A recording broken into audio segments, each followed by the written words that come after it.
Bienvenue sur notre chaîne. Retrouvez ici les discours politiques sans coupure, ni filtre. Abonnez-vous pour rester informé.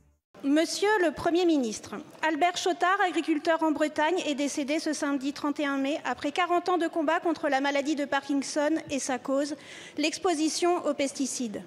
Le groupe écologiste et social adresse ses pensées à ses proches et rend hommage à son combat. En 2020, Santé publique France a comptabilisé 26 000 nouveaux cas de Parkinson et pour cause, le consensus scientifique est incontestable. Les pesticides détruisent la vie des Français. Pourtant, le gouvernement soutenait la semaine dernière le passage en force de la loi Duplon qui réautorise un pesticide interdit à cause de sa dangerosité. Ceci contre la volonté de 83% des Français. Pourtant, le gouvernement soutenait la semaine dernière le passage en force de la loi Duplon, je le répète. Explosion des cancers et des leucémies, voilà la réalité derrière votre obstination à ne pas sortir de notre dépendance aux pesticides.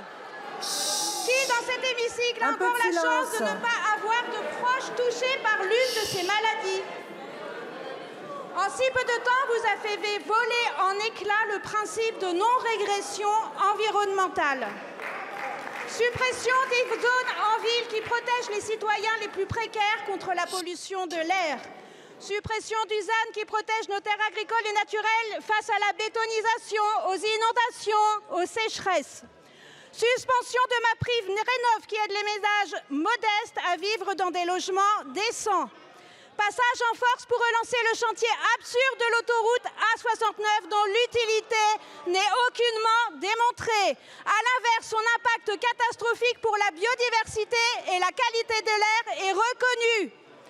La science, vous la piétinez. La santé des Français et de ceux qui la nourrissent, vous la détruisez.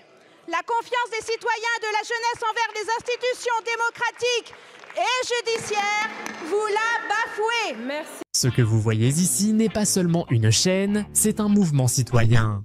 Notre objectif est de documenter la politique de manière claire, accessible et sans manipulation.